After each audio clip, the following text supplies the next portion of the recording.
Hello from southeastern Ohio. My name is Dan Trout. I am a filmmaker, a writer, a media producer, and author.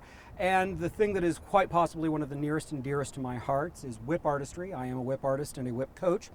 And I just wanted to do a short review today of this 4.5-foot dragon's tail style Tibetan wave design bullwhip from Bobby Holyoke of hollyoakewhips.com. Bobby's from out of Moab, Utah, and she's really done something incredibly special here. First of all, this whip is designed specifically with martial arts in mind. It was designed for the Tibetan wave style of Tai Chi, taught by Sifu Ron Liu, and the Latigo Daga style of Filipino martial arts that was developed by a number of people, most prominently probably by Tom Meadows, who also wrote this great book right here that details that process, The Filipino Fighting Whip by Tom Meadows from Paladin Press. This book was a big game changer for me back when I read it in about 2005. And on the subject of game changers, that's sort of what I want to talk about this whip. First of all, this whip is nylon. And nylon is traditionally sort of looked at as a poor man's kangaroo. It's more inexpensive, but it's more inexpensive, and it can take a little bit of an extra beating because it's 550 paracord. You can drag it through the mud and get it wet and so forth. You just rinse it off, wipe it down a little bit, and maybe if it starts to get a little fuzzy, you take a lighter and burn off that fuzz a little bit. But beyond that, there's not a lot of work that you have to do to it. Whereas with kangaroo, like this whip right here, you have to try and keep it dry. You don't want to set it in the sun. There's lots of things. But kangaroo, the reason that we put up with all of that is because kangaroo is quite possibly just makes the most exquisite whips around. This is a 6.5-foot whip from Terry Jacka. And I want to talk about it because this was my go-to whip before this came along. And the differences in these is just astounding. But the similarities as well really surprised me.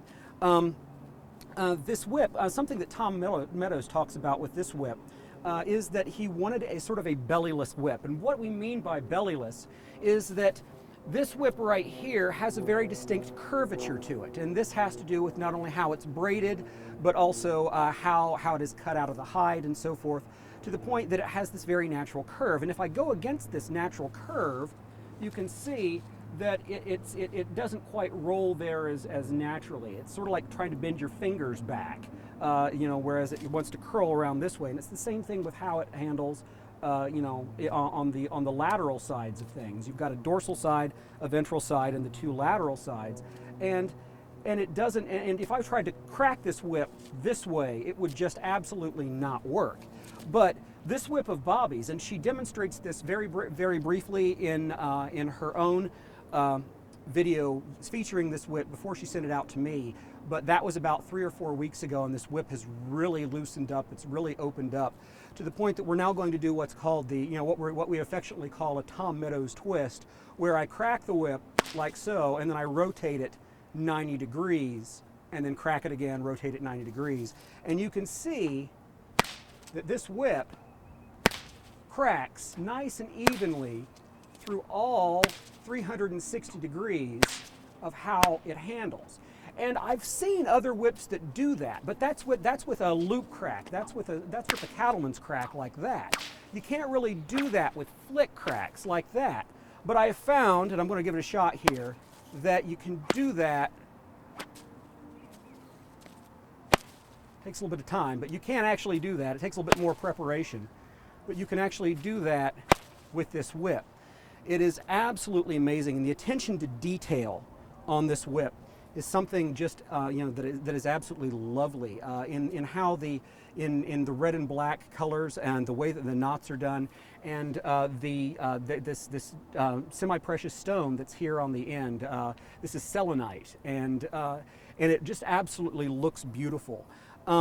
Something that these whips were designed for, the Ron Liu's Tibetan waveform, which it sort of follows the flow of the whip downhill as far as that goes.